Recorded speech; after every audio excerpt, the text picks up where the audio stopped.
வரஹ்மத்துல்லாஹி வபரகாத்து. இன்னல் ஹம்தலில்லாஹ் நஹ்மதுஹு வ நஸ்தஈனுஹு வ நஸ்தக்ஃபிருஹு வ நஊது பில்லாஹி மின் ஷுரூரி அன்ஃபுஸினா வ ஸய்யிஆத்தி அஅமாலினா மை யஹ்திஹில்லாஹு ஃபலா முலில்ல லஹு வ மை யுضلில்ஹு ஃபலா ஹாதிய லஹு வ அஷ்ஹது அன் லா இலாஹ இல்லல்லாஹ் வ அஷ்ஹது அன்ன முஹம்மதன் அப்துஹு வ ரசூலுஹு. இன்ன அஹ்ஸனல் ஹதீஸி கிதாபுல்லாஹ் வ ഖൈറல் ஹதி முஹம்மத் வ ஷர்ரல் உமூரி முஹ்தஸாத்துஹா வ குல்ல முஹ்தஸத்தின் பித்ஆ வ குல்ல பித்ஆத்தின் லலாலா வ குல்ல லலாலத்தின் ஃபின்னார். அல்லாஹும்ம ஸல்லி அலா முஹம்மதின் வ அலா ஆலி முஹம்மத் கமா ஸல்லைத அலா இப்ராஹீம் வ அலா ஆலி இப்ராஹீம் இன்னக ஹமீதும் மஜீத். அல்லாஹும்ம பாரிக் அலா முஹம்மதின் வ அலா ஆலி முஹம்மத் கமா பாரக்த அலா இப்ராஹீம் வ அலா ஆலி இப்ராஹீம் இன்னக ஹமீதும் மஜீத். அளவற்ற அருளாளனும் நிகரில்லா பேரன்புடையனுமாகிய எல்லாம் அல்ல அல்லாஹ் ஒருவனுக்கே புகழ் அனைத்தும் முறித்து அகிலத்திற்கோர் அருள் கொடையாம் அன்னலம் பெருமகனார் ஸல்லல்லாஹு அலைஹி வஸல்லம் அவர்கள் மீதும் அவர்களின் சொல் செயலினை தவறாது பின்பற்றியொழுகிய நல்லற தோழர்கள் மற்றும் நாம் அனைவர்கள் மீதும் எல்லாமுள்ள அல்லாஹுவின் வற்றா பெருங்கருணை என்றென்றும் நிலவட்டுமாக. எல்லாமுள்ள அல்லாஹுவின் நல்லடியார்களே, எல்லாமுள்ள அல்லாஹு தாலா இந்த மனிதனுக்கு ஏராளமான செல்வங்களை கொடுத்திருக்கிறார். அந்த செல்வங்களில் பொருட்செல்வம், பிள்ளை செல்வம், இந்த இரண்டும் ஆசைப்படாதவர்கள் யாரும் இல்லை என்று நாம் சொல்லலாம். நிறைய பணம் வேண்டும், நிறைய வசதி வாய்ப்புகள் வேண்டும் என்று ஆசைப்படாதவர்கள் யாரும் இல்லை. அதேபோன்று தனக்கு குழந்தை வேண்டும், பிள்ளை செல்வங்கள் வேண்டும் என்றும் ஆசைப்படாதவர்கள் யாரும் இல்லை. ஆனால் நல்லவர்களாகவும் இறைவனால் தேர்ந்தெடுக்கப்பட்டவர்களாகவும் உள்ள இறை தூதர்கள், நல்லடியார்கள் இந்த செல்வங்கள், குறிப்பாக பொருள் செல்வங்களின் மீது அவர்கள் ஆசைப்பட்டதில்லை.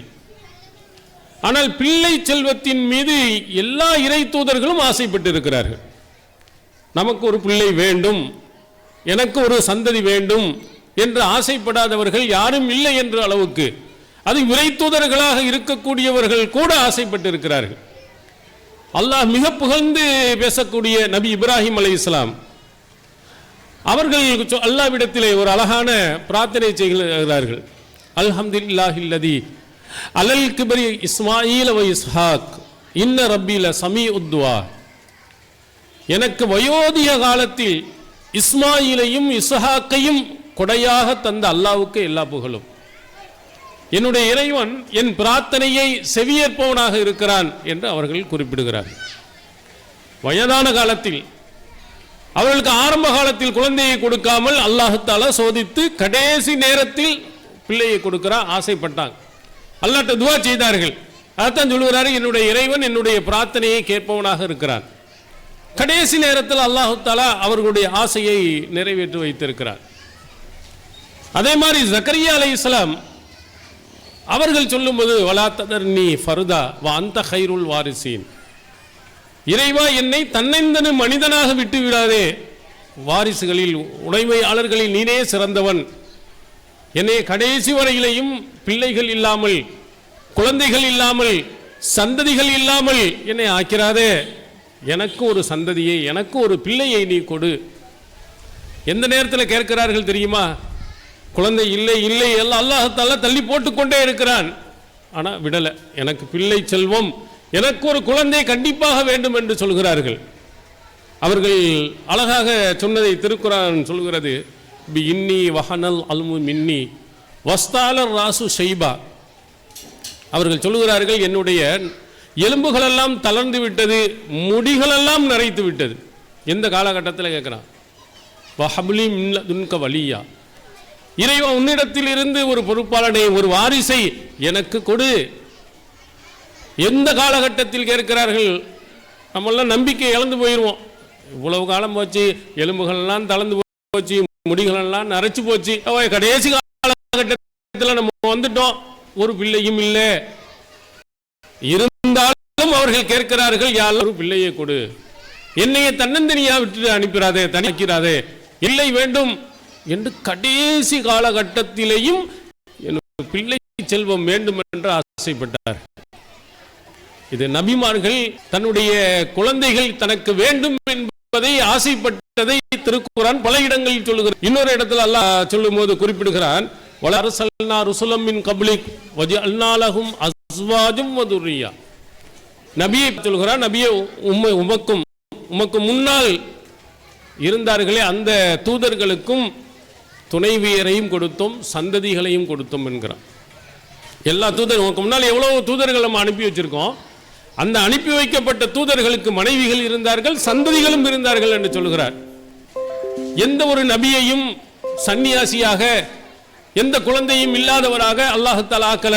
மனைவியை கொடுக்கிறான், பிள்ளையை கொடுக்கிறான். எல்லாரும் அந்த குழந்தையின் மீது ஆசைப்பட்டார்கள்.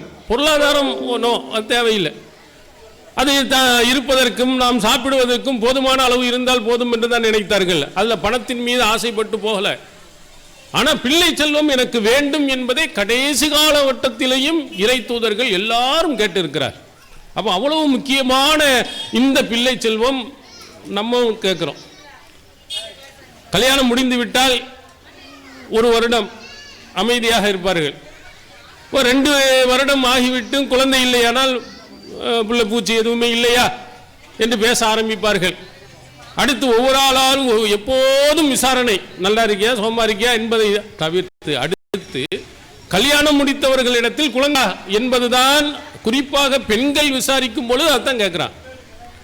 பிள்ளை இல்லை என்று சொன்னால் அவள் மலடி என்று பேசப்படுவாள், மலடி என்று அவளை மோசமாக பேசுவார்கள் என்பதனால் பெற்றோர்கள் ரொம்ப முயற்சி, மருத்துவர் உள்ளூர் மருத்துவர், அதே மாதிரி மாவட்ட அளவில் பெரிய மருத்துவர், மாநில அளவில் உள்ள பெரிய மருத்துவர்கள், இன்று எத்தனை இடங்களில் பார்த்தீர்களே, ஆனால் குழந்தைகளுக்காக வேண்டிய நிறைய ஹாஸ்பிட்டல்கள், மருத்துவமனைகள் உருவாயிருச்சு.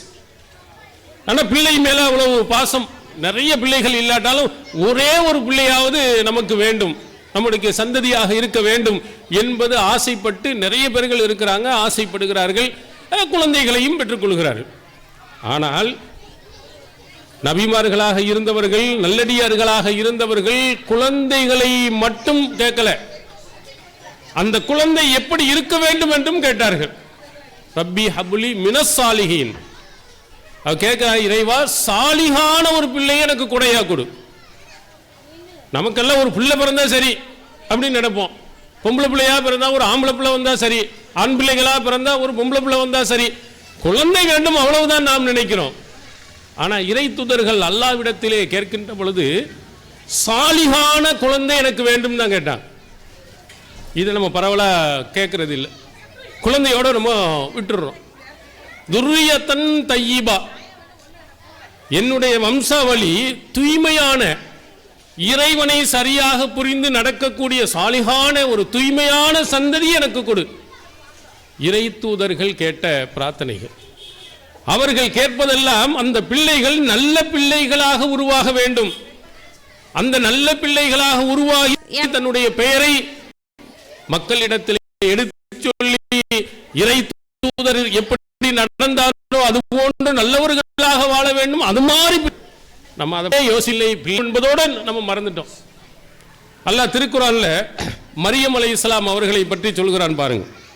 அவங்க கேட்டதை அல்லாஹ் சொல்கிறான், இன்னி சம்மைத்துஹா மரியம் வ இன்னி உஈதுஹா பிக வ ذُرِّيَّتَهَا மின ஷைத்தானி ரஜீம். அவ எனக்கு ஒரு பிள்ளை பிறந்திருக்கு மரியம், அந்த பிள்ளைக்கு மரியம் என்று நான் பெயர் சூட்டு இருக்கிறேன். அவங்களுக்கு பேரையும் அவங்க அம்மா சூட்டிட்டாங்க. சூட்டினதுக்கு பிறகு அல்லாஹ் சொல்லுகிறான் பாருங்க, இன்னி உஈதுஹா பிக வ ذُرِّيَّتَهَا மின ஷைத்தானி ரஜீம். விரட்டப்பட்ட ஷைத்தானை விட்டும் இந்த பிள்ளையையும் இவருடைய சந்ததியையும் விட்டும் நான் பாதுகாப்பு தேடுகிறேன்.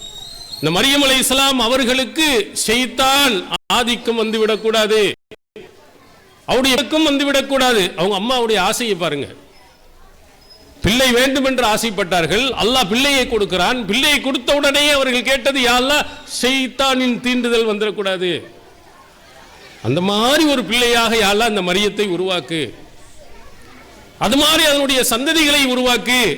எவ்வளவு அற்புதமான அழகான பிரார்த்தனை நாம் கேட்டிருக்கிறோமா? நம்முடைய பிள்ளை செல்வங்கள், நம்ம பிள்ளை பிறந்து விட்டால் இது சாலிகான பிள்ளையாக யா அல்லாஹ் உருவாக வேண்டும், அது மாதிரி ஒரு பிள்ளையை கொடு என்று கேட்டோமா?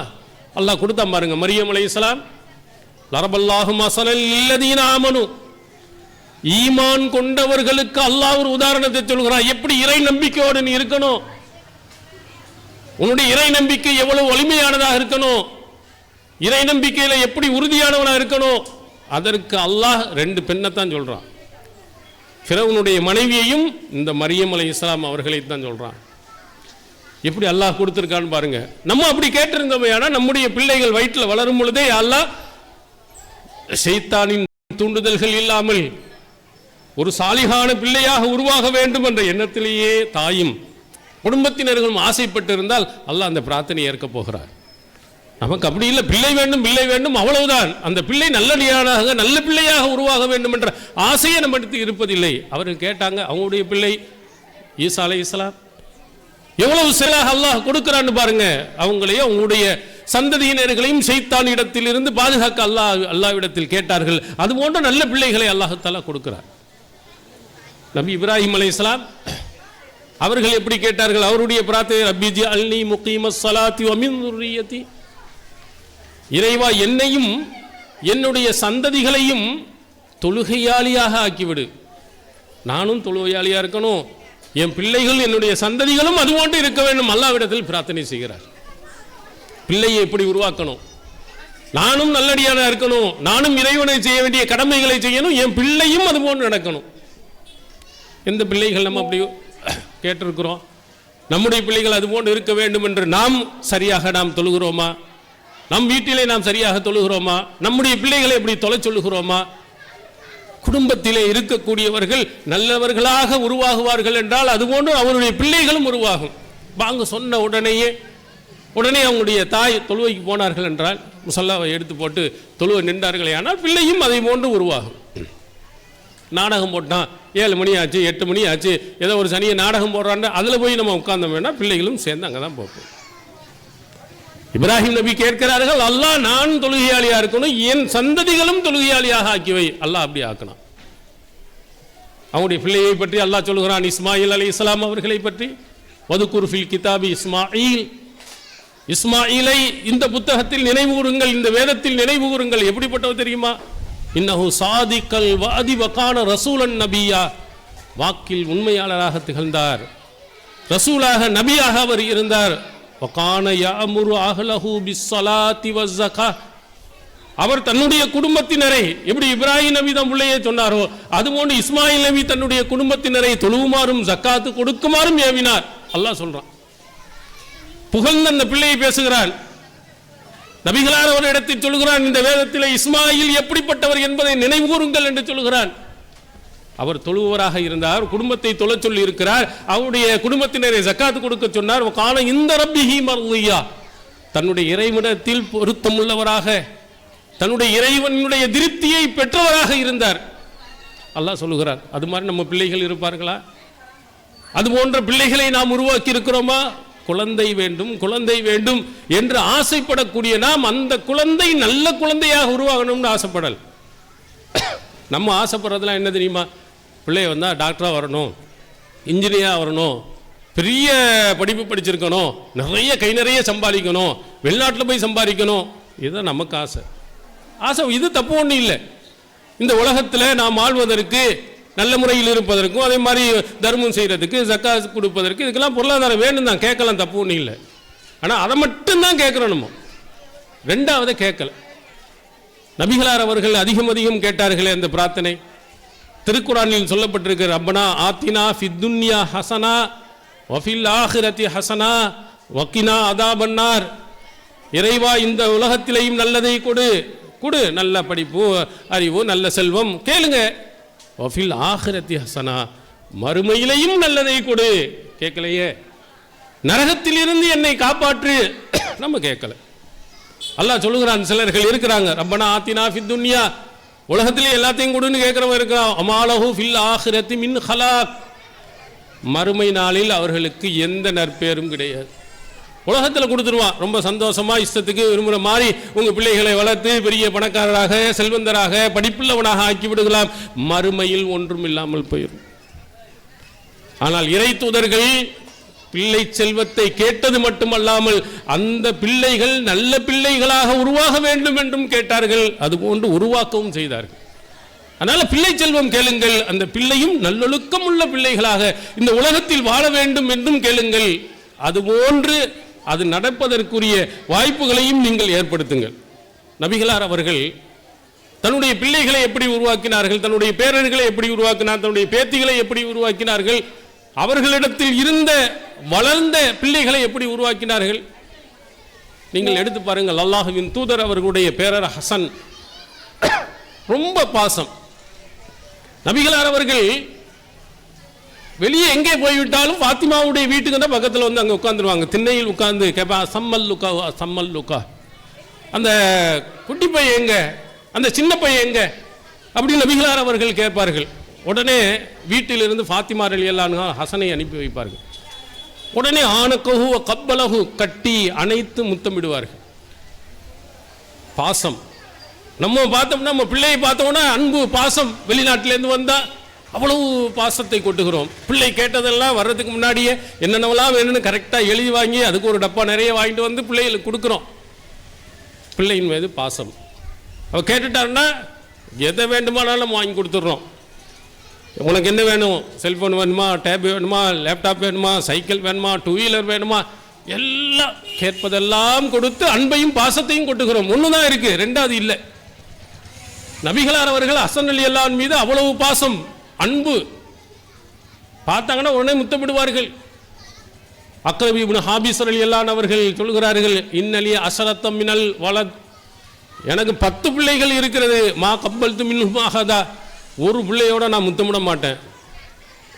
யாரை பார்த்து? நபிகளார் அவர்கள் தன்னுடைய பேரப்பிள்ளை ஹசனை முத்தமிட்டு கொண்டு இருப்பதை பார்த்து, இது என்ன பிள்ளையை போட்டு முத்தம் கொண்டுட்டே இருக்காரு, நான் எனக்கு 10 பிள்ளைகள் இருக்கு, ஒரு பிள்ளையோட நான் முத்தம் கொடுக்கறது கிடையாது அப்படின்னு சொன்னவன் தான் ரசூல் ஸல்லல்லாஹு அலைஹி வஸல்லம் சொன்னார்கள், யார் இரக்கம் காட்டவில்லையோ அவர் இரக்கம் காட்டப்பட மாட்டார். மல்லா யர்ஹம் லா யுர்ஹம், யார் இரக்கம் பட காட்டலையோ அல்லாஹ்வுடைய அருள் ரஹமத் அவனுக்கு இல்லை அப்படின்னு சொல்லிட்டு தன்னுடைய பேரப்பிள்ளையின் மீது அன்பையும் பாசத்தையும் கொட்டினதோடு நிற்கல. இது எல்லாமே நம்ம செய்கிறோம், பேரப்பிள்ளைகளுக்கு செய்கிறோம், நம்ம பிள்ளைகளுக்கு செய்கிறோம், அன்பு பாசத்தை கொட்டுகிறோம். ஆனால் மார்க்க ஒழுங்குகளை அவர்களுக்கு சொல்லிக் கொடுத்தோமா, மார்க்க சட்டத்திட்டங்களை அவர்களுக்கு படித்து கொடுத்தோமா? டாக்டராக படிக்கணும், அவனும் பார்த்து குர்ஆன் ஓத தெரியறதில்லை, நுனி நாக்கில் ஆங்கிலம் பேசுகிறான், நுனி நாக்கில் வேற மொழிகளை பேசுகிறான், ஆனால் குர்ஆனை பார்த்து அவனுக்கு படிக்க தெரியல, இன்னும் சொல்லிக் கொடுக்கல. ஒரு அந்நிய மொழியை அழகுற அவனால் பேச முடிகிறது, ஆனால் நம்முடைய வேதத்தின் மொழியான அரபி மொழியை பார்த்து படிக்க தெரியவில்லை. அது அடிப்படை. திருமறை குர்ஆனை ஓதுவது, தொழுகையில் ஓதுவது, சூரத்துல் ஃபாத்திஹா ஓதுவது, அப்படி ஓதலன்னா தொழுகையே கூடாது என்ற அளவுக்கு நபிகளார் அவர்கள் சொன்னார்களே, அதை பற்றி கொஞ்சம் கூட அவனுக்கு தெரிவதில்லை. நம்முடைய பிள்ளைகள், எவ்வளவு பிள்ளைகள் திருமறை குர்ஆனை பார்த்து படித்தவர்களாக மனனம் செய்தவர்களாக இருக்கிறார்கள், அவங்களுக்கு என்னத்தை பெற்றோர்கள் சொல்லிக் கொடுத்திருக்கிறார்கள் என்று பாருங்கள். ஆனால் அல்லாஹ்வின் தூதர் அவர்கள் அன்பையும் பாசத்தையும் அள்ளி கொட்டியவர்கள், மார்க்க ஒழுங்குகளையும் சொன்னார்கள். ஹசன் ரலியல்லாஹு அன்ஹு அவர்கள் ஒரு பேரித்தம்பழத்தை எடுத்து சாப்பிடுகிறார்கள். சாப்பிடும் பொழுது நபிகளார் அவர்கள் கஹ் கஹ் அமா தாரிஃப் அல்லா நானா குலு சதகா, துப்பு துப்பு, நாம் தர்மத்தின் பொருள்களை சாப்பிடக்கூடாது என்பது உனக்கு தெரியாதா? ஒரு பேரித்தம்பழம் அது எவ்வளவு ரூபாய் இருந்திருக்கும், எத்தனை கோடி ரூபாய். இங்கே புளிய மரங்கள் இருப்பதை போன்று அங்கே பேரித்தம்பழங்கள் சாதாரணமாக கிடைக்கும், ஒரு 10 பைசா 20 பைசா இருக்குமா? அதை எடுத்து சாப்பிடும் பொழுது நபிகளார் அவர்கள் சொல்கிறார்கள், இது நாம் சாப்பிடக்கூடாது. தர்மமாக எந்த பொருளையும் முகமது நபியினுடைய குடும்பத்தினர்கள் தர்ம பொருளை சாப்பிடக்கூடாது, அன்பளிப்பாக வந்தால் சாப்பிடலாம். தர்மமாக வந்த ஒரு பொருளை நீ எப்படி சாப்பிடலாம்? ஹசன் ரலியல்லாஹு அன்ஹு வயது எத்தனை? அவர் ஹிஜ்ரி 3 பிறந்தவர்கள். ரசூல் ஸல்லல்லாஹு அலைஹி வஸல்லம் பிறக்கின்ற பொழுது அவருக்கு வயது 7 தான். சின்ன பிள்ளை. சின்ன பிள்ளைக்கு அன்பையும் பாசத்தையும் கொட்டியவர்கள் மார்க்கத்தின் ஒழுங்குகளையும் அங்கே சொல்லிக் கொடுத்தாங்க. பார்த்தீங்களா? ஹலால் ஹராம், எதை சாப்பிடலாம், எதை சாப்பிடக்கூடாது, மார்க்கம் எதை நமக்கு சொல்லி தந்தது, இதையெல்லாம் நபிகளார் அவர்கள் அதையும் சேர்த்தே சொல்லிக் கொடுத்தார். அப்படியே வளர்க்கணும் நம்ம. ஆனால் நாம் அப்படி வளர்ப்பதில்லை. கேட்டதையெல்லாம் வாங்கி கொடுக்கிறோமே தவிர மார்க்க ஒழுங்குகளை அவர்களுக்கு சொல்லிக் கொடுக்கல. இதே ஹசன் ரலியல்லாஹு அன்ஹு அவர்கள் அறிவித்த செய்தியை திருமதி நஸாயி போன்ற நூல்களை நீங்கள் பாருங்கள். அல்லாஹ்வின் தூதர் சொன்ன ஒரு செய்தியை நமக்கு சொன்னார்கள். அல்லமணி ரசூலுல்லாஹி ஸல்லல்லாஹு அலைஹி வஸல்லம் கலிமாத்தின் அகுலுஹுன்ன ஃபில் வித்ர். வித்ரு தொழுகையில் ஓதக்கூடிய சில வார்த்தைகளை அல்லாஹ்வின் தூதர் அவர்கள் எனக்கு கற்றுத்தந்தார்கள். அல்லாஹும்ம ஹதினி ஃபீமன் ஹதைத் வ ஆஃபினி ஃபீமன் ஆஃபைத் வ தவல்லனி ஃபீமன் தவல்லைத். இந்த துவா நாம் ஒவ்வொரு நாளும் வித்திரு தொழுகிறோமே, அந்த வித்திரு தொழுகையில் ஓத வேண்டிய இந்த அற்புதமான ஒரு துவாவை இந்த உலகத்துக்கு, இந்த சமுதாயத்திற்கு, இந்த உம்மத் முஹம்மது அவர்களுக்கு அனைவர்களுக்குமே சொல்லிக் கொடுத்தவர்கள் அல்லாஹ்வின் தூதர் வழியாக ஹசன் ரலியல்லாஹு அன்ஹு அவர்கள் தான். நபிகளார் கற்றுக் கொடுத்தது. அந்த 7 வயது சிறுவனுக்கு மார்க்கத்தினுடைய துவாக்களை அல்லாஹ்வின் தூதர் அவர்கள் சொல்லிக் கொடுத்தார்கள். நம்ம சொல்லிக் கொடுக்கிறோமா? நாம் படிக்க கொடுக்கிறோமா?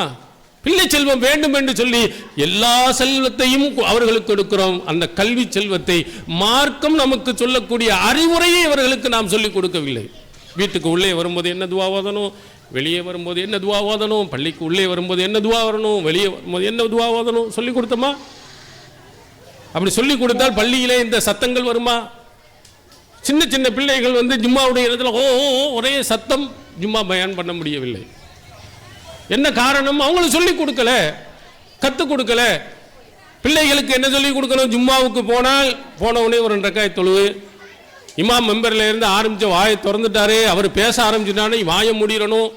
பக்கத்தில் உள்ளவங்க கூட பேசாதன்னு கூட சொல்லக்கூடாது. அப்படி சொன்னால் கூட நம்ம வீணான காரியத்தில் ஈடுபடணும். அல்லாஹ்வின் தூதர் சொல்லி இருக்கிறாங்க, ஜும்மாவுக்கு போனால் கரெக்டாக அவர் என்ன பேசுகிறான்னு கவனிக்கணும், பேசக்கூடாது, அமைதியாக இருக்கணும். இதெல்லாம் நம்ம பிள்ளைகளுக்கு சொல்லிக் கொடுத்து அனுப்பினால் பிள்ளை அழகாக இருக்க போகுது. எங்கே நம்ம சொல்லிக் கொடுத்தோம்?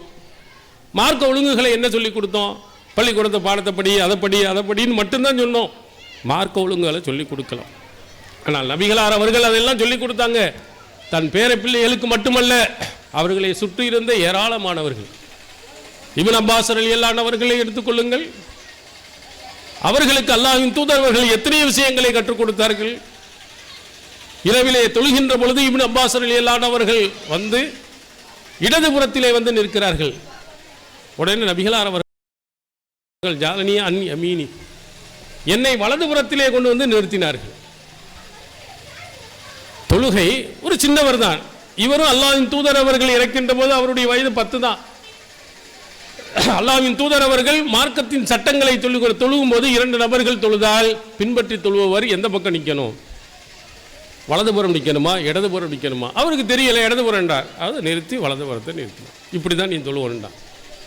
சிறு குழந்தைகளுக்கு அன்பையும் பாசத்தையும் கொடுப்பதுடன் மார்க்க அறிவையும் அவர்களுக்கு சேர்த்தே கொடுத்தாங்க. திருமதி என்ற ஹதீஸ் நூலில் நீங்கள் பாருங்கள். இதே இப்னு அப்பாஸ் ரலியல்லாஹு அன்ஹு அவர்களை பார்த்து சொல்லுவார், யா குலாம் வஅல்லிமுக பிகலிமாத், சிறுவனே உனக்கு நான் சில வார்த்தைகளை நான் உனக்கு சொல்கிறேன். யஹ்ஃபலில்லாஹ் யஹ்ஃபலு, அல்லாஹ்வினுடைய சட்ட ஒழுங்குகளை பேணி நட, அல்லாஹ் உன்னை பாதுகாப்பான். யஹ்ஃபல்லாஹ் துஜாஹத், நீ அல்லாஹ்வினுடைய ஒழுங்குகளை நீ பேணி நட, அவனை உன் முன்னால் நீ பார்ப்பாய். ஃபைதா சஅல்த ஃபஸ்அலில்லாஹ், நீ ஏதாவது கேட்பதாக இருந்தால் அல்லாஹ்விடத்திலே கேள். ஃபைதஸ்தஅன்த ஃபஸ்தஇன் பில்லாஹ், பாதுகாப்பு தேடுவதாக இருந்தால் அல்லாஹ்விடத்திலே நீ கேள். சிறுவருக்கு சொல்லிக் கொடுத்தது. இன்று நம்ம ஊர்களிலே எத்தனையோ தர்காக்கள் இருக்கிறது. அல்லாஹ்வால் மன்னிக்க முடியாத பெரும் குற்றங்கள் நடக்கும் ஒன்று. அல்லாஹ் மன்னிக்க மாட்டேன் என்று சொன்ன ஷிர்க் நடக்கக்கூடிய ஒன்று. அதில் யார் முத்தவல்லியா இருக்கா? அதுலேயும் ஒரு முஸ்லீம் தான் இருக்கார், ஒரு பெரியவர் தான் அங்கே இருக்கிறார். ஏன் அவ்வளவு பெரிய பயங்கரமான அல்லாஹ்வால் மன்னிக்க முடியாத ஒரு பாவமான காரியங்களுக்கு ஒரு முத்தவல்லியாக இருந்து அதை தொடர்ச்சியாக ஒரு செய்து கொண்டிருக்கிறார்? அவங்க பெற்றோர்கள் அவங்களுக்கு சொல்லிக் கொடுக்கல. நம்ம பிள்ளைகளுக்கு அப்படி நீங்கள் சொல்லிக் கொடுத்தால், நீ அல்லாஹ் ஒருவனிடத்தில் மட்டும்தான் கையேந்த வேண்டும், உனக்கு எவ்வளவு பிரச்சனைகள் அல்லாஹ்விடத்தில் கையேந்து என்று சொல்லிக் கொடுத்திருந்தால் அந்த தர்கா ட்ரஸ்டியாக இருப்பாரா? அங்கே போய் சந்தனக்கூடை எடுப்பாரா? ஊர்வலங்கள் எடுப்பாரா? சொல்லி கொடுக்கல. நம்ம பிள்ளைகள் அப்படி ஆயிடக்கூடாது. நாம் இந்த உலகத்திலே என்னென்னவெல்லாம் சொல்லிக் கொடுக்க ஆசைப்படுகிறோமோ அதை விடவும் கூடுதலாக மார்க்கத்தின் ஒழுங்குகளை சொல்லிக் கொடுக்கணும். அல்லாஹ்வின் தூதர் அவர்கள் அதுபோன்று எல்லாருக்கும் சொல்லிக் கொடுத்துருக்கா. சின்ன பிள்ளை, பெரியவர்கள் என்று எல்லாரும். ஏன்னா அந்த பிள்ளைகள் இந்த உலகத்தில் நல்லதை செய்து மறுமை நாளில் சொர்க்கத்தை அடைய வேண்டும். ஆனால் நம்ம ஒரே ஒரு ஆசை தான், என் பிள்ளை கஷ்டப்படக்கூடாது, என் விட சிரமப்படக்கூடாது. நல்லதுதான், அது ஒரு தப்பு ஒன்றும் இல்லை. அது மட்டும்தானே உலகத்தில் நல்லா இருக்கணும், பசி இல்லாமல் இருக்கணும், பட்டினி இல்லாமல் இருக்கணும், பெரிய நல்ல பங்களாவில் இருக்கணும், கார் இருக்கணும், பைக் இருக்கணும். இது மட்டும்தான் நமக்கு மண்டையில் நிறைந்து இருக்கு. அதுக்கு உள்ள எல்லா ஏற்பாடும் செய்கிறோம். சொர்க்கம் இவன் போனால் மறுமை நாளையில் அல்லாஹ்வை சந்தித்தால் அங்கே சொர்க்கத்தை அடைஞ்சிருவானா? அதற்குரிய அமல்களை இவன் செய்திருக்கிறானா? அதற்குள்ள ஏற்பாடுகளை பெற்றோர்களாக இருக்க நாம் செய்திருக்கிறோமா? நாம் பிள்ளைக்கு கொடுத்த அந்த பெரிய செல்வம் என்ன? வெறும் பொருளாதாரம். பொருளாதாரம் இதைத்தான் நினைத்தோம். ஆனால் அன்றைய காலத்தில் அல்லாஹ்வின் தூதர் அவர்கள் உருவாக்கிய அந்த பெண்மணிகள்கிட்ட ஃபர்ஸ்ட் என்ன இருந்துச்சா? சொர்க்கம் தான் என் பிள்ளைக்குன்னாங்க. என் பிள்ளை உயிரே போனாலும் சரி, அது சொர்க்கத்துக்காக போனால் அதை நான் ஏற்றுக்கொள்கிறேன் தான் சொன்னாங்க. சஹீஹுல் புகாரியில் நீங்கள் எடுத்து பாருங்கள். உம்மு ஹாரிசா ரலியல்லாஹு அன்ஹா அவர்கள், அவருடைய மகன் ஹாரிசா பத்ர் போர்க்களத்தில் கொல்லப்பட்டு விட்டார். செய்தி அவங்களுடைய தாய் உம்மு ஹாரிசாவுக்கு வருகிறது. அழுகிறார்கள். அல்லாஹ்வின் தூதர் அவர்களிடத்தை கேட்கிறார்கள், அல்லாஹ்வின் தூதர் அவர்களே, என்னுடைய மகன் ஹாரிசாவை பற்றி நீங்கள் சொல்ல மாட்டீர்களா? வஇன் கான ஃபில் ஜன்னா ஃபஸபர்து, என் மகன் சொர்க்கத்தில் இருப்பான் என்றால் நான் பொறுத்துக் கொள்கிறேன், இல்லை என்றால் என்னால் தாங்க முடியாது. என் மகன் சொர்க்கம் கிடைக்கும் என்றால் என் மகனுக்கு இதனால் அவனுடைய உயிரை இழப்பதின் காரணத்தினால் அவன் சொர்க்கத்துக்கு அடைவான் என்றால் என் மகன் இழந்ததை நான் பொறுத்துக் கொள்கிறேன், சபருடன் இருக்கிறேன் என்று சொன்னார்கள் அந்த பெண்மணி. நபிகளார் அவர்கள் சொன்னார்கள் அந்த தாயை பார்த்து, சொர்க்கத்தில் ஏராளமான சொர்க்கங்கள் இருக்கிறது. இன்ன இப்னக அஸாபல் ஃபிர்தௌஸல் ஆலா, உன்னுடைய மகன் ஜன்னத்துல் ஃபிர்தௌஸ் அந்த உயர்ந்த சொர்க்கத்தை அடைந்து விட்டான் ஷஹீதாகின்னு சொன்னார். மகிழ்ச்சி அந்த தாய்க்கு, சந்தோஷம். இந்த சந்தோஷம் நமக்கு வேண்டும். பெரிய டாக்டர் ஆகிட்டான், பணம் ஆகிட்டான், நல்ல ஒழுக்கம் உள்ளவனா இருக்கான், தொழுகையாளியாக இருக்கிறான், மார்க்க ஒழுங்குகளுடன் நடக்கிறான், அல்ஹம்துலில்லாஹ் என் பிள்ளை. அவனுக்கு வீடு இல்லை, வாசல் இல்லை, அல்லாஹ் தரும்போது தருவான், பிரச்சனை இல்லை, பொறுமையாக இரு என்று சொல்லலாம். பணம் எல்லாமே இருக்கிறது, ஆனால் இஸ்லாத்தை பற்றி, இஸ்லாத்தின் ஒழுங்குகளை பற்றி, அதனுடைய சட்டத்திட்டங்களை பற்றி தெரியல, நடைமுறைப்படுத்தல. கவலை வேண்டும்.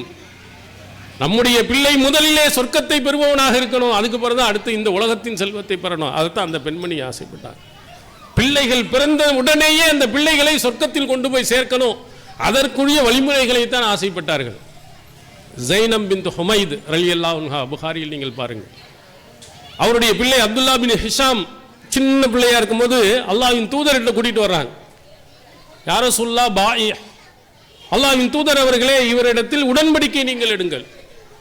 இஸ்லாத்துக்கு வர்றவங்ககிட்ட ரசூலுல்லாஹ் பையத் செய்வார்கள். இஸ்லாத்தில் வருவேன், நான் ஒழுங்கா நடப்பேன், இணை வைக்க மாட்டேன், சிரிக்கு வைக்க மாட்டேன், திருட மாட்டேன் என்றெல்லாம் அவர்கள்ட்ட அல்லாஹ்வின் தூதர் அவர்கள் உடன்படிக்கை எடுப்பாங்க. அந்த பிள்ளை, சின்ன பிள்ளையை கூட்டிகிட்டு போய் அல்லாஹ்வின் தூதர் அவர்களிடத்தில், அல்லாஹ்வின் தூதர் அவர்களே, நீங்கள் எல்லாரும் பெரிய ஆளுக்கு வாங்குற மாதிரி இவர்கிட்டையும் பையத்து வாங்குங்க. ரசூலுல்லாஹ் பார்த்துட்டு, சின்ன பையன் சகீரா இருக்கான், சின்ன பையனாக இருக்கிறான் அப்படின்னு சொல்லிட்டு மசஹ, ஒரு மசா ராசஹு தஆலஹு, அல்லாஹ்வின் தூதர் அவர்கள் தலையை தடவி விட்டு அவருக்காக துவா செஞ்சான். உடன்படிக்கைன்னா கொஞ்சம் விவரம் தெரிஞ்சவன்ட்டு தான் அவன் எடுக்க முடியும், சின்ன பையனாக இருக்கான், அல்லாஹ் தஆலா அவருக்கு அருள் செய்யட்டும்னு துவா செஞ்சாங்க. இங்கே நாம் பார்க்க வேண்டிய என்னன்னா, ஒரு தாய் தன்னுடைய பிள்ளையை எங்கே கொண்டு போய் சேர்க்கிறாங்கன்னு பாருங்க. ஃபர்ஸ்ட் ஓரிரை கொள்கை, மார்க்க ஒழுங்குகள், இது மாதிரி தான் என் பிள்ளை வரணும், அதற்கு தான் உடன்படிக்கைன்னு போனாங்க. உடனே LKG, pre-KG, first standard, second standard, இப்படி போய் ஆங்கில வகுப்புகளில் கொண்டு போய் சேர்க்கிறோமே, அது போன்று அவங்கள ஃபர்ஸ்ட் இஸ்லாம், தௌஹீத், ஏகத்துவம், அதன்படி என் பிள்ளை உருவாகணும். அல்லாஹ்வின் தூதர் அவர்களை பையத்து வாங்கினார். ஆனால் அல்லாஹ்வின் தூதர் அவர்கள் அவங்களுக்கு துவா செய்தார்கள். அது மிகப்பெரிய பேரவர்களாக அவருக்கு பின்னாடி அமைஞ்சு. இப்னு உமர், அப்துல்லா பின் சுபைர் ரலியல்லாஹு அவர்கள் ரெண்டு பேரும் வியாபாரம் செஞ்சிருந்தாங்க. புகாரியில் அடுத்த ஹதீஸை நீங்கள் பார்க்கலாம். அப்போ இந்த அப்துல்லா பின் ஹிஷாம் அவர்கள் அங்கே வருவாங்களா, வியாபாரம் பண்ண வரும்பொழுது அந்த 2 பேரும் சொல்லுவாருங்களா, அஷ்ரிக்னா, நீங்கள் எங்கள் வியாபாரத்தோடு கூட்டாயிக்கிறீங்க. ஏன்னா அல்லாஹ்வின் தூதர் லக்க பில் பரக்கா, அல்லாஹ்வின் தூதர் அவர்கள் உங்களுக்கு பரக்கத்துக்காக வேண்டி துவா செய்து நாங்கள் பார்த்துருக்கோம். நபிகளாரினுடைய பிரார்த்தனையினால் உங்களுக்கு செய்யக்கூடிய அனைத்திலையும் மிகப்பெரிய ஒரு பரக்கத்து கிடைக்கும். எங்கள் வியாபாரத்தில் நீங்கள் சேர்ந்தீங்கண்டா அதனால வியாபாரம் பெருகும் அப்படின்னு ஆசைப்பட்டேன்னு சொன்னாங்க. அதோட அப்துல்லா பின் ஹிஷாம் அவர்கள் அதோடு சேர்ந்தார்கள். மிகப்பெரிய லாபம், ஒரு ஒட்டக நிறைய அளவுக்கு கூட லாபத்தின் பொருள்கள் எனக்கு அனுப்பி வைக்கப்பட்டது என்று குறிப்பிடுகிறார். அல்லாஹ்வினுடைய தூதரினுடைய அந்த துவாவின் காரணத்தினால் உங்களுக்கு கிடைத்த மிகப்பெரிய ஒரு பேரர். அந்த தாயினுடைய அந்த ஆசையை பார்த்தீங்கன்னா எவ்வளவு பெரிய ஆசை, பொருளாதாரத்தில் இல்லை, அல்லாஹ்வினுடைய தூதரின் அடிப்படையில் அவன் காட்டிய வழியின் அடிப்படையில் நடக்க வேண்டும் என்ற ஆசை ஒவ்வொரு பிள்ளைகளுக்கும், என்ன பெற்றோர்களுக்கு நம்ம இருக்கணும். நபி தோழியர்கள் அப்படி தான் வாழ்ந்திருக்கிறார்கள் என்பதை நம்ம பார்க்கிறோம். உம்மு சுலைம் ரலியல்லாஹு அன்ஹா அவர்களுக்கு ஆரம்பத்தில் அனஸ் ரலியல்லாஹு அவர்கள் பிறந்திருக்கிறாங்க. அவருடைய கணவர் மாலிக் இறந்துட்டாங்க. அதுக்கு பிறகு அபூ தல்ஹா அவர்கள் மூலமாக குழந்தை பிறந்தது. அந்த குழந்தையை பற்றி நபி ஸல்லல்லாஹு அலைஹி வஸல்லம் அவர்கள் நிறைய புகழ்ந்து சொல்லியிருக்காங்க. ஒரு இரவு அந்த குழந்தை இறந்து போயிடுச்சு. இறந்து போனதற்கு பிறகு அல்லாஹ்வின் தூதர் அவர்கள் அவர்களுக்கு குழந்தை வரட்டும் அப்படின்ட்டு ஆசைப்பட்ட துவா செய்தாங்க. அதற்கு பிறகு அவருடைய குழந்தைகள் எப்படி உருவாக்கப்பட்டார்கள் என்பதை அதை அறிவிப்பாளர் சொல்கிறார். நான் இந்த 2 பேருக்கும் பார்த்தேன். வரைத்துல் அஹுமா திஸாத அவுலாதீன் குல்லுஹும் கது கரஅல் குர்ஆன். அங்கே 2 பேருக்கும், உம்மு சுலைமுக்கும் அபூ தல்ஹாவுக்கும் 9 குழந்தைகள் அதற்கு பிறகு பிறந்தது. அத்தனை பேர்களும் திருக்குரானை ஓதுபவர்களாக இருந்தார். எல்லாம் குரான்ல அல்லாஹ்வினுடைய வேதத்தில் தொடர்புள்ளவர்கள். ஒரு குழந்தை அல்ல, 2 குழந்தை அல்ல, 9 குழந்தைகள், அத்தனை பேரும் மாணிக்கங்களாக அல்லாஹ் இருக்கிறான். எப்படி உருவாக்கி இருக்காங்கன்னு பாருங்க. நம்முடைய பிள்ளைகள், எல்லா பிள்ளைகள், ஒரு ஹாஃபிலா இருக்கான், ஒருத்தன் பாதி ஜுஸாவது மனப்பாடம் பண்ணியிருக்கான், ஒரு அரையாவது மனப்பாடம் பண்ணியிருக்கான், திருக்குரான் அழகாக ஓதுகிறான், நான் மார்க்க சட்டங்களை அற்புதமாக சொல்லுவான் அப்படின்னு நாம் பார்த்திருக்கிறோமா? அதை ஆசைப்பட்டு இருக்கிறோமா? அப்படி பேசுவதனால் சந்தோஷப்பட்டு இருக்கிறோமா? ஆங்கிலத்தில் நுனிநாக்கில் பேசினா சந்தோஷப்படுகிறோம். ஆங்கில ரைம்ஸ் வேணால் எல்லாருக்கும் முன்னாடி படிக்க சொல்லி எவ்வளோ அழகாக படிக்கிறான்னு பார்க்குறோம். அடுத்து பார்த்தோம்னு சொன்னால் ரீல்ஸு எப்படியெல்லாம் போடுறான் பாருங்கள், எவ்வளோ ஆட்டம் போடுறான், ஆசைப்பட்டு இருக்கிறோம். ஆனால் அன்றைய காலத்தில் இருந்த நபி தோழியர்கள் தன்னுடைய பிள்ளைகளை எல்லாம் மார்க்க ஒழுங்கோடு நடக்க வேண்டும் என்று ஆசைப்பட்டு அப்படி உருவாக்கி இருக்கிறார்கள். 1 2 அல்ல, பல நபி தோழர்களை இதற்கு நீங்கள் உதாரணமாக பார்க்கலாம். அதே மாதிரி ஜுந்துப் இப்னு அப்துல்லா ரலியல்லாஹு அவர்கள், இந்த இளைஞர்கள் எப்படி எல்லாம் இருக்காங்க, சினிமா நடிகர்களுக்கு பின்னால் ஓடுறான், கட் அவுட் வைக்கிறான், பாலாபிஷேகம் பண்ணுறான், அவர்களுக்காண்டி ஓட்டு கேட்க போகிறான், என்னென்ன அட்டூழியங்கள் எல்லாம் பண்ணுறான்னு பாருங்க. ரீல்ஸ் போடுறதுலேருந்து அத்தனையிலையும் மார்க்க ஒழுங்குகளை தவிர்த்து தாண்டி அனைத்து விதமான கெட்ட விஷயங்களையும் இளைஞர்கள் தன்னுடைய ஆற்றலை வீணாக்கி கொண்டு இருப்பதை நாம் பார்க்கிறோம். நல்ல விஷயங்களுக்கு கூப்பிட்டா வரமாட்டான். ஒரு தாய் ரேஷன் கடைக்கு போயிட்டு வான்னு சொன்னால் போக மாட்டான். ஆனால் நடிகனுக்கு தேட்டத்தில் முதல் ஷோ பார்க்கணும்னு சொன்னால் ஓடி போவான். காலையில் ஃபஜர் தொழுகைக்கு போகிறேன்னா போக மாட்டான். முதல் ஷோக்கு போகிறேன்னா 4 மணி நேரத்துக்கு முன்னாடியே போய் லைனில் போய் நிற்பான். 10 ரூபா தர்மம் செய்ய மாட்டான். ஆனால் 100 ரூபா டிக்கெட்டை 4000 ரூபா கொடுத்து போய் அவனுடைய நடிகனுடைய சினிமாவை பார்க்க போவான். இதுதான் அவன் கற்றுக்கிட்டது. சினிமா நடிகர்களை பற்றியும் நடிகைகளை பற்றியும் அனைத்தையும் அக்குவேற ஆணிவேரா சொல்லுவான். எப்போ பிறந்தான், எப்போ வளர்ந்தான், அவங்களுடைய தாய் யார், அவங்க தந்தை யார், அவன் முதல்ல நடித்த படம் எது, 2வது நடித்த படம் எது, வெற்றியான படம் எது, சிறந்த பாடல்கள் எது, வளைச்சு சொல்லுவான். ஆனால் மார்க்க ஒழுங்குகளை பற்றி, மார்க்கத்தை பற்றி ஒரு விஷயமும் அவனுக்கு தெரியாது. அபூ ஹுரைரா ரலியல்லாஹு அவருடைய இயற்பெயர் என்ன, ஒன்றும் தெரியாது. அபூபக்கர் சித்திக் ரலியல்லாஹு அவருடைய இயற்பெயர் என்ன, ஒன்றும் தெரியாது. மார்க்கத்தினுடைய ஒழுங்குகள், மார்க்க நபித்தோழர்கள், அதிலே அவர்கள் ஈடுபட்டுள்ள செய்திகள் எதை கேட்டாலும் ஒன்றும் தெரியாது. ஆனால் சினிமாவை பற்றியும் அனைத்தையும் அழகாக சொல்லுவான். இளைஞர்களுடைய காலம் அப்படி போகுது.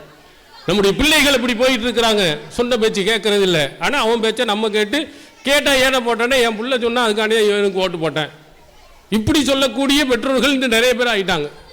பெற்றோர்கள் பேச்சு பிள்ளை கேட்க வேண்டும். ஆனால் இங்கே எவனை தலையில் ஆயிடுச்சு, பிள்ளைகளுடைய பேச்சை பெற்றோர்கள் கேட்டு யாருக்கு ஓட்டு போடணும், நல்லவனா கெட்டவனா இல்லை, என் பிள்ளை சொன்னால் அதனால் போட்டேன் அப்படின்னு சொல்கிற ஆட்களுக்கு வந்துட்டாங்க.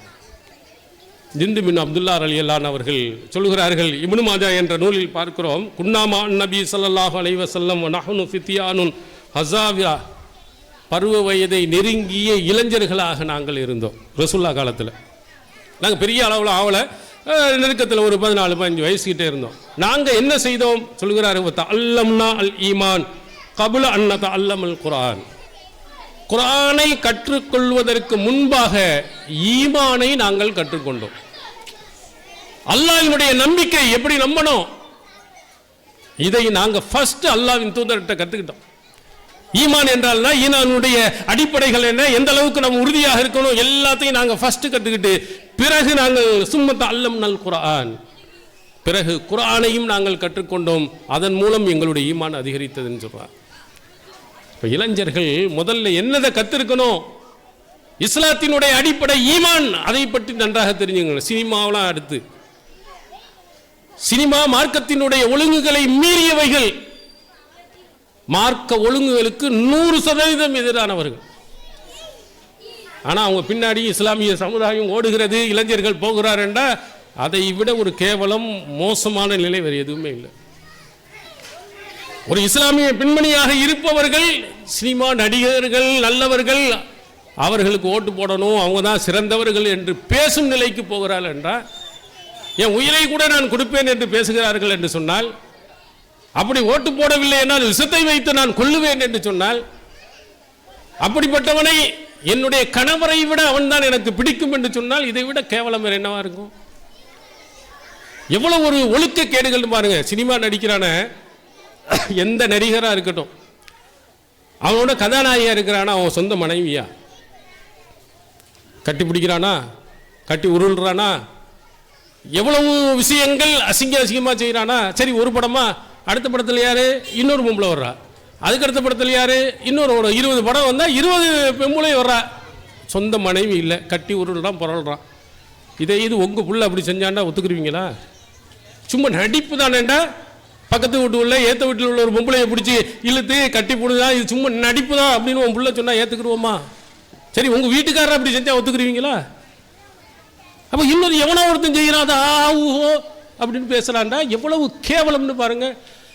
அடிப்படை ஒழுக்கமே இஸ்லாத்துக்கு தெரியலை. இஸ்லாத்தில் ஆடை ஒழுங்குகள் எவ்வளோ இருக்குது, அந்நியர்கள்ட்ட எப்படி பேசணும்னு இருக்குது.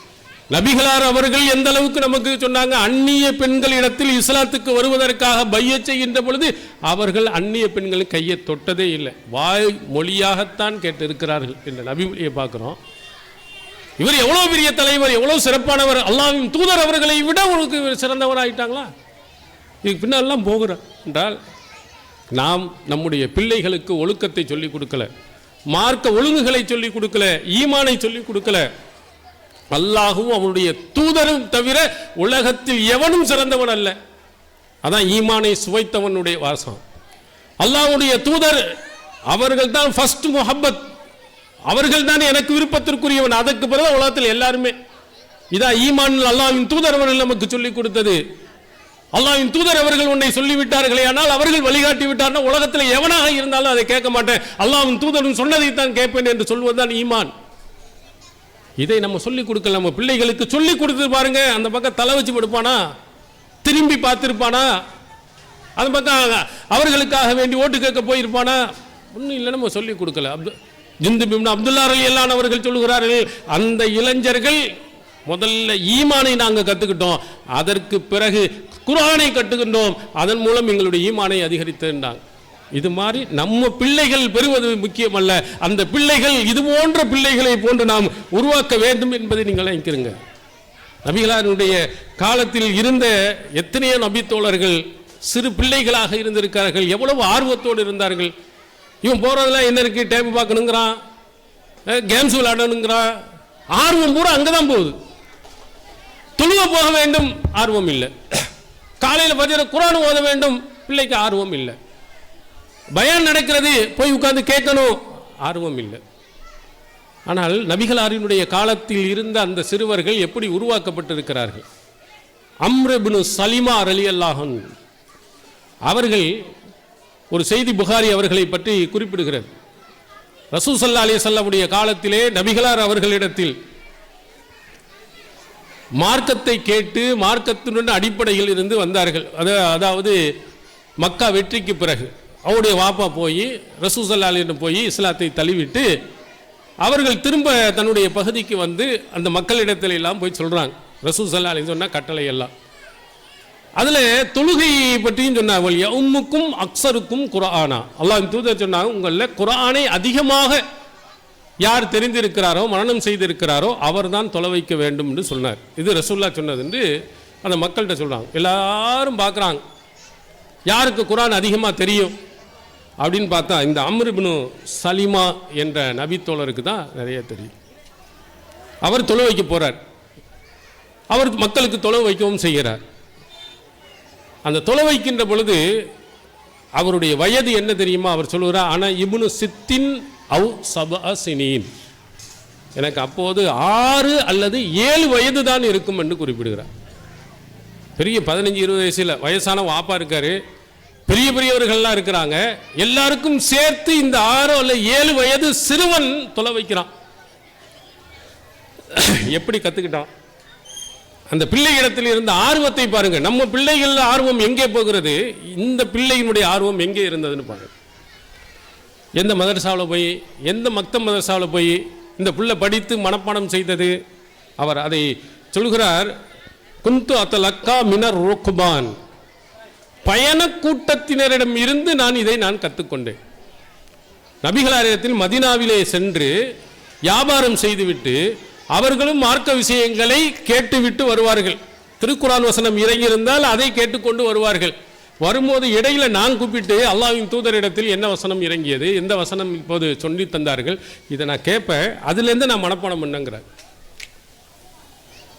வாப்பா போய் எங்கேயும் போய் இது சொல்லிக் கொடுக்கல, அங்கே ஒரு மக்தப் மதரசா இருந்தது இல்லை. ஆனால் அந்த பிள்ளையினுடைய ஆர்வம் திருக்குர்ஆனை நாம் மனனம் செய்ய வேண்டும் என்ற ஆர்வத்தின் உந்துதலில் போய் எங்களா குர்ஆன் வசனங்கள் கிடைக்கும், யாரிடத்தில் கிடைக்கும் என்று ஓடினார். அங்கு வரக்கூடிய அந்த வியாபார கூட்டத்திலிருந்து கேட்டு கேட்டு எல்லாருக்கும் தொழுவைக்கும் ஒரு மிகச்சிறந்த ஒரு இமாமாக மாறினார். நம்ம பிள்ளை அப்படி இருக்காங்களா? நம்ம சொல்லாட்டாலும் நம்ம பிள்ளை போய் நான் போதணும், படிக்க போகணும், ஓத அனுப்புறதுக்குள்ள உயிர் போய் விடுகிறது. அங்கே இருக்கக்கூடிய இமாமுக்கு சொல்லிக் கொடுக்கறதுக்குள்ள அவருடைய தொண்டை தண்ணி போய் விடுகிறது. அவ்வளவு கஷ்டம், சிரமம். மூக்க ஓடிக்கிட்டு தலையை சீவாம முகத்தை கழுவாம எல்லாம் மக்தப் மதரசாக்கு போகிறான். எப்படி போகிறான்னு பாருங்க. ஆனால் அங்கே சிபிஎஸ்சிக்கு போகிறான், மெட்ரிகுலேஷன் ஸ்கூலுக்கு போகிறான், அழகாக பவுடர் போட்டு இது பண்ணி பெற்றோர் அழகாக கொண்டு வந்து புது மாப்பிள்ளை மாதிரி கொண்டு வந்து வேனில் ஏற்றி விட்டுட்டு அழகாக போயிடுறான். மக்தப் மதரசாக்கு அப்படி வருதா பிள்ளைங்க? அவ்வளோ சுத்தமாக வருகிறதா? தீமை ஈமானின் பாதின்னு நபிகளார் சொன்ன அந்த பாடத்தை படிக்க வரும் பிள்ளைகள் எப்படி இருக்கிறார்களா? ஆர்வமும் இல்லை, அதுக்கு பெற்றோர்களும் இல்லை, அவனும் காட்டுவதில்லை. ஆனால் இந்த பிள்ளையை பார்த்தீங்களா? அதில் இன்னும் ஒரு இது பார்த்தா அவன் எவ்வளோ பெரிய கோடீஸ்வர பிள்ளை தெரியுமா? தொலை வைக்கிறாரு, பின்னால் பெண்கள் தொழுகிறாங்க. அலா குத்து இஸ்த காரிக்கும், அவங்க சொல்கிறாங்க, உங்களுடைய காரி அந்த இமாம் அப்படி பின்பகுதியை மறைக்கக்கூடாதா? ஒரு கிழிஞ்ச துணியோடு தொழுகிறார், எல்லாமே தெரியுதையா, ஒரு இமாமுக்கு ஒரு துணியை வாங்கி கொடுக்கக்கூடாதான்? ஒரு உடுத்த துணி இல்லை அந்த சிறுவனுக்கு. ஒரு பொம்பளை கேட்டவன பெரிய ரோசம் வந்ததோ என்னமோ தெரியல, உடனே ஒரு துணியை வாங்கி அவருக்கு கொடுத்தாங்க. அதை பார்த்துட்டு இது மாதிரி ஒரு சந்தோஷம் எனக்கு வேறு எதுவுமே இருந்ததில்லை என்று சொல்ல. அந்த ஒரு துணி நமக்கு வைக்கிறதுக்கு பீரோலுக்கு மேலே பீரோல் வாங்கி கொண்டுக்கிறோம், கபோர்டுக்கு மேலே கபோர்டு, எத்தனை பொருளை வச்சாலும் பத்தவில்லை. ஒவ்வொரு பெருநாளுக்கும் 5-10 ட்ரெஸ் எடுக்கிறோம். ஒரு துணி இல்லை அவருக்கு.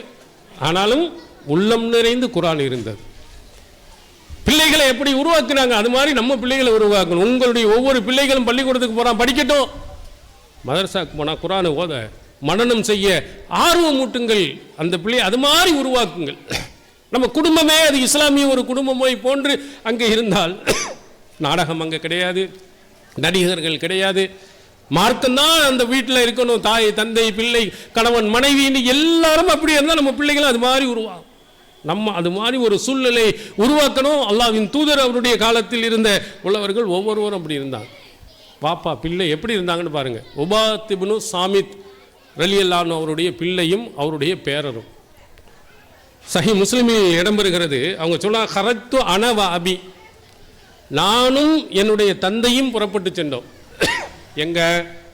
சரவணா ஸ்டோருக்கா, அல்லது புதுசாக டிமார்ட் இருக்கா, அதெல்லாம் போகணும் நம்ம. ஆனால் பிள்ளைய கணவன் மனைவி எல்லாம் ஒரு டூர் மாதிரி புதுசாக டிமார்ட் போட்டிருக்கானா, ரேட் ரொம்ப கம்மியாக போட்டிருக்கானா, வா போ அப்படின்னு சொல்லிட்டு ஒரு வண்டி நிறைய சரக்கு எடுத்து வாங்கிட்டு பெற்றோரும் போகிறாங்க. இவங்க எங்கே போகிறான்னு பாருங்கள், என்ன சொல்லுகிறான்னு பாருங்கள். 2 பேரும் புறப்பட்டு போடுகிறாரு, மகனும் பிள்ளையும் சேர்ந்து போகிறாங்க.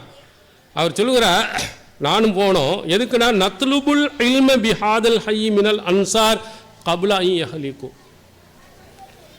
இந்த அன்சாரிகள் வாழ்ந்த அந்த பகுதியில் அந்த நபித்தோழர்கள் இறப்பதற்கு முன்னால் அந்த கல்வியை நாம் தேடுவோம், கற்றுக்கொள்வோம் என்று மகனும் பிள்ளையும் சேர்ந்து போகிறார்.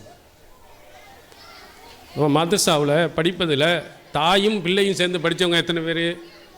தந்தையும் மகனும் குரானை ஓத வந்தவன் எத்தனை பேர்? படித்தவங்க எத்தனை பேர்? மற்ற எல்லாத்துக்கும் கூட்டமாக சேர்ந்து குடும்பத்தோடு போகிறோம். வேணை பிடிச்சிக்கிட்டு போகிறோம், அதை பிடிச்சிட்டு போகிறோம், சந்தோஷம்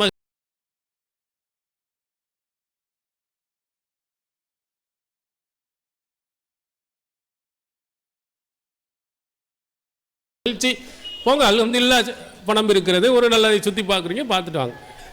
அதே மாதிரி மார்க்க இதுக்கு போகிறோமா, ஒரு தருவியாக நடக்கிறது, ஒரு நல்ல நிகழ்ச்சியை நடக்க, எனக்கு ஒரு மாதிரி முதுகு வலிக்குது, எனக்கு மூக்கு வலிக்கிறது, அதுக்கு வேலை இருக்குது, இந்த வேலை இருக்குதுன்னு சொல்லிட்டு யாராவது ஒரு ஆள் வருவாங்க, அல்லது வரதே கிடையாது. குடும்பத்தோடு ஒரு மார்க்கத்தை கற்றுக்கொள்வதற்காக நம்ம போவோம். ஒரு நல்ல ஒரு வாய்ப்பு இருக்கிற எல்லாரும், ஒரு பையன் வீட்டில் இருக்கக்கூடாது, கூட்டிகிட்டு வா சொல்லலை.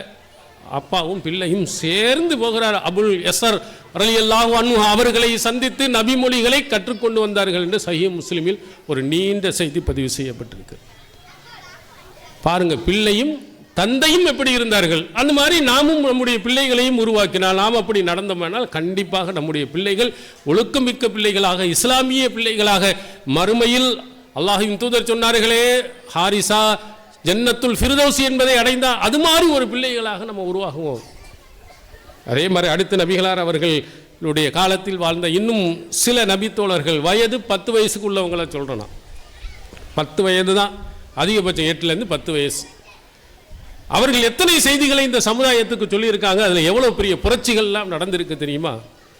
சாயிப் இப்னு யஸீத் ரலியல்லாஹு அன்ஹு, வயசு 8குள்ள, நபிகளார் இறக்கின்ற பொழுது சொல்லுகிறேன். சின்ன வயது ஒரு நபித்தோழர்.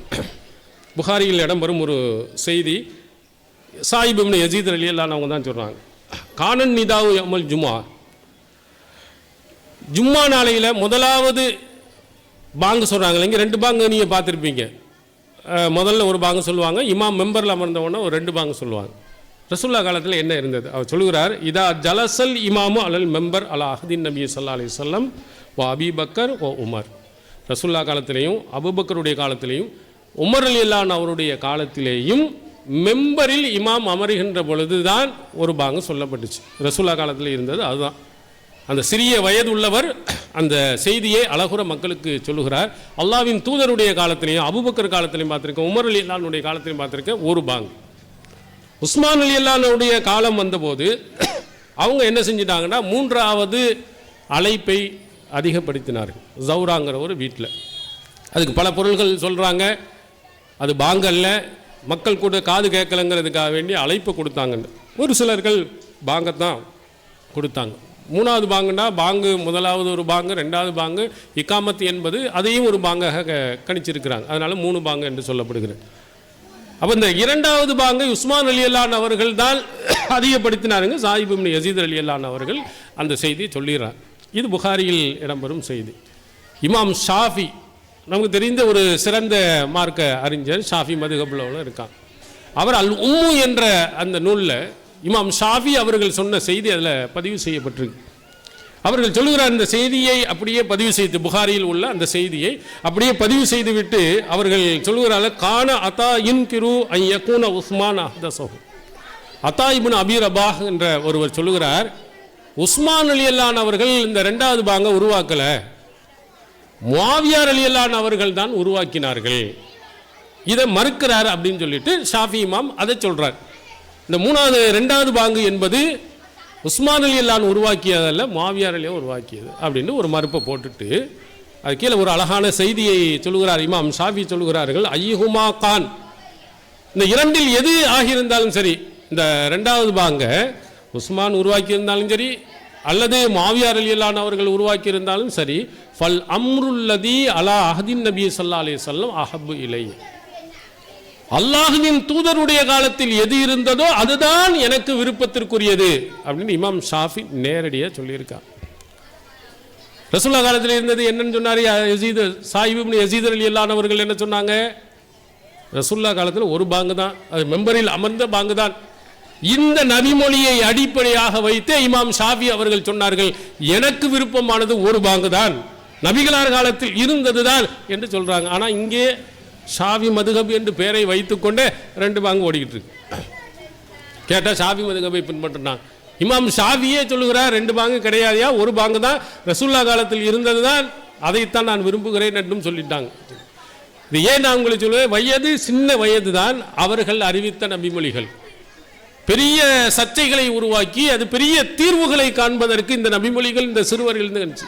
ஏன் நபிகளாருடைய காலத்தில் சின்ன பிள்ளைகளாக விளையாண்டுக்கிட்டு இருந்து ஓடிக்கிட்டு இருந்து இல்லை, நபிமொழிகளை ரொம்ப கவனமாக பார்த்து செய்தவர்கள். அது மாதிரி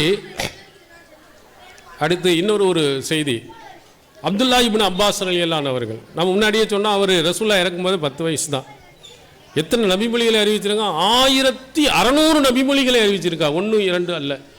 ரொம்ப வயது சின்னவர். மார்க்கத்தோடு அவர்கள் இருந்த உறவு என்ன தெரியுமா?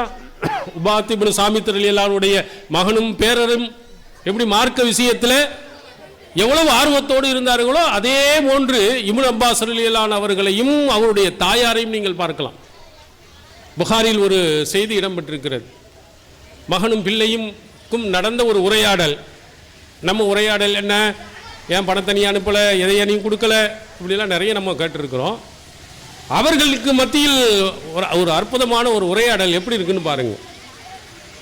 வல் முர்சலாத்தி உருஃபா என்ற ஒரு வசனத்தை தன்னுடைய பிள்ளை இப்னு அப்பாஸ் ஓதுகிறார். அவங்களுடைய தாயார் உம்முல் ஃபலுல் ரலியல்லாஹு அன்ஹா அவர்கள் அவங்களுடைய இதை அந்த கிராத்தை கேட்டுவிட்டு தன் மகனை பார்த்து சொல்கிறார்கள், யாபுனைய வல்லாஹி லக்கத் தகர்தனி பி கிராத்திக ஹாதிஹி சூரா, இந்த அத்தியாயத்தை ஓதுவதன் மூலம் எனக்கு ஒரு பழைய நினைவை நினைவூட்டி உள்ளாய். பழைய நிலம் அப்படியே எனக்கு முன்னால் வருகிறது. அவர்கள் சொல்கிறார்கள், இன்னஹா ஆஹிருமா சமீத்து மின் ரசூலுல்லாஹி ஸல்லல்லாஹு அலைஹி வஸல்லம் யக்ரஉ பிஹா ஃபில் மக்ரிப், அல்லாஹ்வின் தூதர் அவர்கள் மகரிபு தொழுகையில் எங்களுக்கு இறுதியாக ஓதிய அத்தியாயம் இதுதான். அவங்க அம்மா பள்ளிக்கு போகிறாங்க.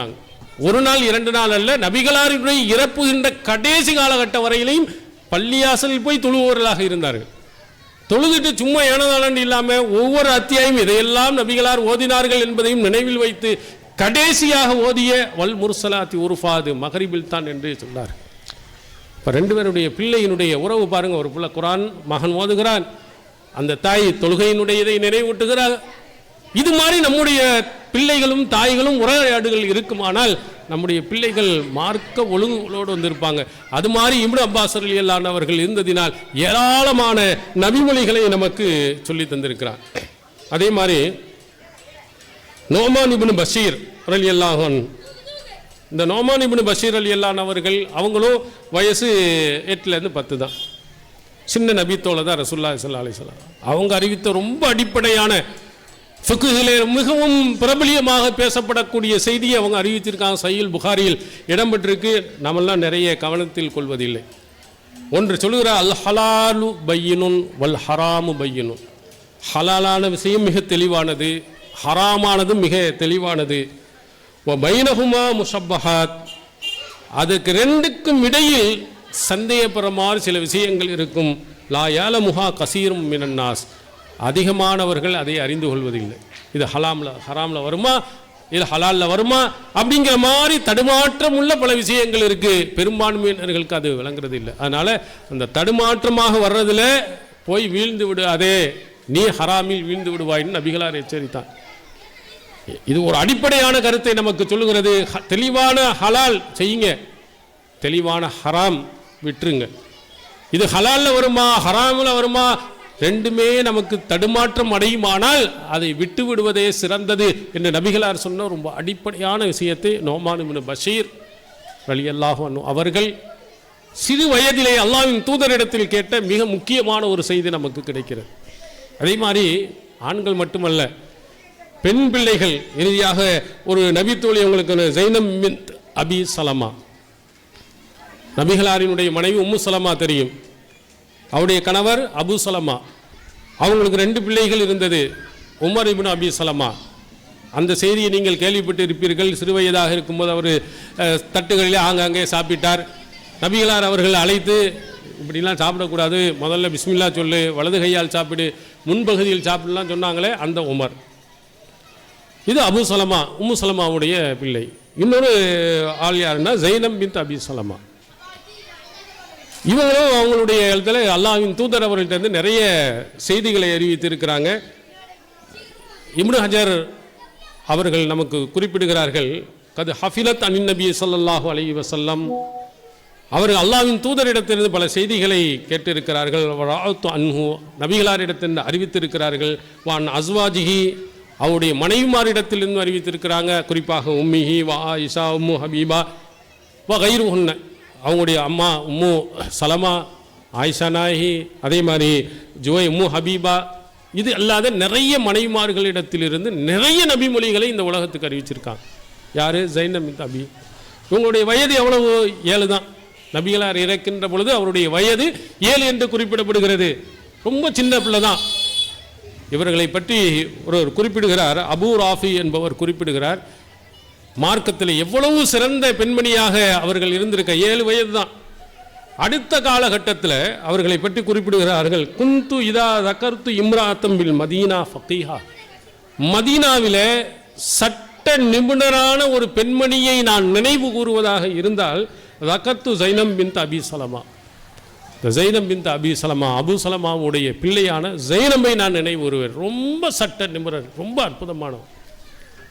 7 வயதாக ரசூல் ஸல்லல்லாஹு அலைஹி வஸல்லம் காலத்தில் இருந்தவரும் நபித்தோழர்கள், நபித்தோழியர்கள், குறிப்பாக அவருடைய அம்மா, அதுபோன்ற மற்ற மனைவிமார்கள்ட்ட நிறைய நபிமொழிகளை இந்த உலகத்துக்கு கொடுத்தாங்க. மதீனாவில் ரசூல் ஸல்லல்லாஹு அலைஹி வஸல்லம் காலத்திற்கு பெரிய சட்ட நிபுணராக அந்த பெண்மணி திகழ்ந்தார்கள். வயது 7 தான், சின்ன பிள்ளை தான். அதனால சிறு பிள்ளைகளாக இருக்கக்கூடிய இது போன்ற ஆர்வத்தோடு நாம் உருவாக்கினால் பின்னால் பெரிய மார்க்க மேதைகளாக அந்த பிள்ளைகள் வருவாங்க. அதில் உள்ளதான் இந்த மக்தப் மதரசா. ஒரு அடிப்படையாக நம்ம பிள்ளையும் ஒரு சாதாரண நினைக்கிறோம். இந்த நேரத்தில் அவனுடைய ரத்தத்தில் எதை ஏற்றுகிறோமோ, எப்படி ஏற்றுகிறோமோ, எந்த அடிப்படையில் கொடுக்கிறோமோ அதுபோன்று நம்ம பிள்ளைகள் உருவாகும். இது ஒரு சாதாரண ஒன்றல்ல. பெரிய ஆளாதுக்கு பிறகு 5இல் வளையாது 50இல் வளையுமான்னு கேட்பாங்க. பின்னால் திரு பெரிய கஷ்டம். சின்ன பிள்ளையிலேயே இது போன்ற இடங்களுக்கு உங்களுடைய பிள்ளைகளை நீங்கள் அனுப்பி வைத்தீர்கள் என்று சொன்னால் அந்த பிள்ளைகளுக்கு அற்புதமான, அழகான, உண்மையான, சரியான கொள்கை கோட்பாடுகளை அவர்களுக்கு கொடுத்து நல்ல பிள்ளைகளாக உருவாகி ஹாரிசாவை போன்று ஜன்னத்துல் ஃபிர்தௌசி என்ற சொர்க்கத்துக்கு போகும் நல்லறங்கள் செய்வர்களாக உருவாகும். அதனால் நம்முடைய பிள்ளைகள், பிள்ளை செல்வங்கள் ஆசைப்படும் நாம் உலகத்தில் அதுக்கு கொடுக்கக்கூடிய முக்கியத்துவத்தை விடவும் கூடுதலாக மார்க்க விஷயங்களுக்கு நாம் முக்கியத்துவத்தை கொடுத்து மறுமை நாளில் வெற்றியடைய எல்லாம் அல்லாஹ் தஆலா நம் அனைவருக்கும் அருள் புரிவானாக. வாஹிர் தாவனா அல்ஹம்துலில்லாஹி ரப்பில் ஆலமீன். அஸ்ஸலாமு அலைக்கும் வரஹ்மத்துல்லாஹி வபரகாத்துஹு.